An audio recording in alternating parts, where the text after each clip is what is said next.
कौन है भारतीय? ये सवाल जितना सीधा लगता है, इसके पीछे के नियम उतने ही गहरे और दिलचस्प हैं। तो आज हम इसी दुनिया में उतरने वाले हैं। भारतीय नागरिकता के नियम। ये एक थोड़ा पेचीदा लेकिन बहुत ही जरूरी विषय है। तो चलिए इसे साथ मिलकर समझते हैं। तो सबसे पहले, ये नागरिकता आखिर है क्या? देखिए, इसे एक चाबी की तरह समझ सकते हैं। एक ऐसी चाबी जो किसी भी देश के नागरिक जीवन में पूरी तरह से शामिल होने के दरवाजे खोलती है। इसी चाबी से वोट देने का अधिकार मिलता है, मौलिक अधिकार मिलते हैं, और हाँ, इसके साथ ही देश के प्रति निष्ठा की एक जिम्मेदारी भी आती है। तो फिर इस पूरी कहानी की शुरुआत कहाँ से होती है? जाहिर है, भारत के संविधान से। हमारी पड़ताल का ये पहला पड़ाव है।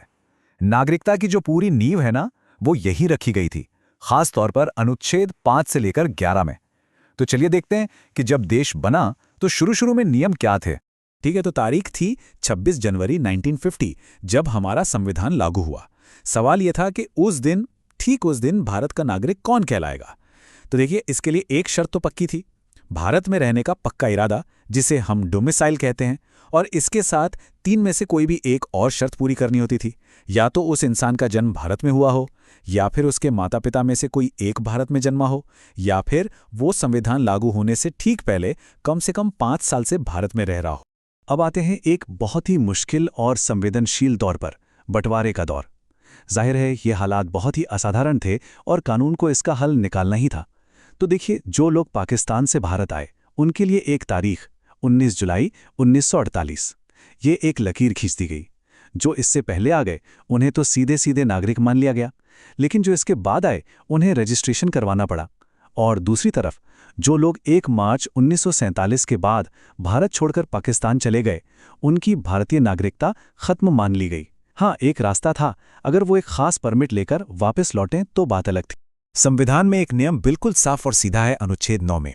वो ये कि अगर कोई भारतीय नागरिक अपनी मर्जी से, स्वेच्छा से किसी और देश की नागरिकता ले लेता है, तो उसी पल उसकी भारतीय नागरिकता खत्म हो जाएगी। मतलब भारत में दोहरी नागरिकता यानी डुअल सिटीजनशिप के लिए कोई जगह नहीं है। ये एक बहुत ही अहम बात है। और अब आता है वो संवैधानिक प्रावधान जिसे हम इस पूरे मामले की सबसे बड़ी चाबी कह सकते हैं, अनुच्छेद 11। ये अनुच्छेद हमारी संसद को एक बहुत बड़ी, एक सर्वोच्च शक्ति देता है। शक्ति किस बात की? नागरिकता से जुड़ा कोई कानून बनाने की, उसे बदलने की या खत्म करने की। असल में यही वो आर्टिकल है जिसने भविष्य में बनने वाले सभी नागरिकता कानूनों का रास्ता तैयार किया। तो संसद ने अनुच्छेद 11 से मिली इसी शक्ति का इस्तेमाल किया और साल 1955 में एक पूरी विस्तृत रूल बुक तैयार की। इसी का नाम है नागरिकता अधिनियम 1955। और आज भी भारत में नागरिकता के ज्यादातर मामले इसी कानून के आधार पर तय होते हैं। तो चलिए अब इस रूल बुक के पन्ने पलटते हैं और देखते हैं कि इसमें क्या क्या लिखा है। तो इस कानून के हिसाब से भारतीय नागरिक बनने के 5 मुख्य तरीके हैं। पहला, जन्म से, यानी अगर किसी का जन्म भारत की धरती पर हुआ हो।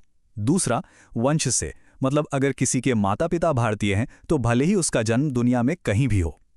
तीसरा है रजिस्ट्रेशन के जरिए, जो कुछ खास मामलों में लागू होता है।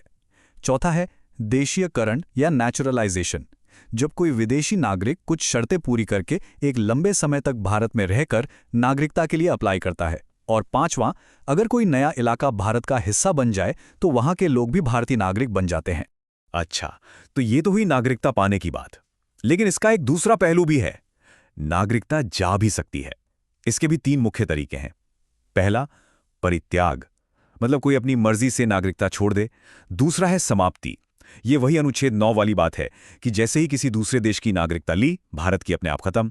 और तीसरा है वंचन।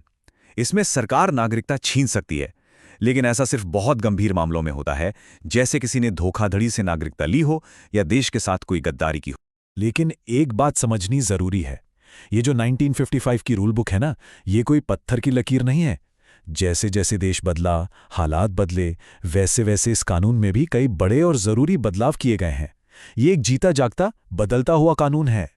ये टाइमलाइन इस सफर को बहुत अच्छे से दिखाती है। देखिए, 1986 में जन्म से नागरिकता पाने के नियमों को थोड़ा और सख्त किया गया। वजह थी अवैध अप्रवासन को लेकर बढ़ती चिंताएं। फिर 2003 में पहली बार राष्ट्रीय नागरिक रजिस्टर यानी एनआरसी का कॉन्सेप्ट लाया गया। 2005 में दुनिया भर में बसे भारतीय मूल के लोगों से जुड़ने के लिए ओसीआई यानी overseas citizen of India scheme शुरू हुई। और फिर आया साल 2019 और नागरिकता संशोधन अधिनियम यानी सीएए, जिसने पूरे देश में एक बहुत बड़ी बहस छेड़ दी। तो चलिए 2019 के इसी सीएए को थोड़ा और समझते हैं। इसके मुख्य बिंदु क्या हैं? ये कानून 3 पड़ोसी देशों पर फोकस करता है: पाकिस्तान, बांग्लादेश और अफगानिस्तान। इन देशों से आए 6 धार्मिक समुदायों हिंदू, सिख, बौद्ध, जैन, पारसी और ईसाई के लोगों के लिए है।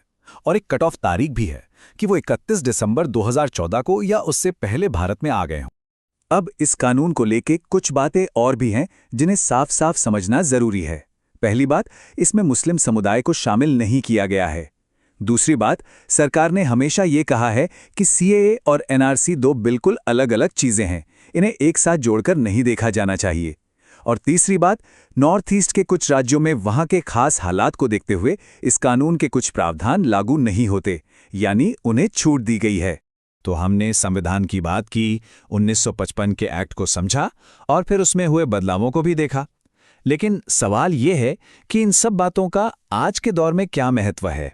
ये सब जानना इतना जरूरी क्यों है? क्योंकि जैसा हमने बिल्कुल शुरू में बात की थी, नागरिकता सिर्फ एक कागज का टुकड़ा या एक पहचान पत्र नहीं है।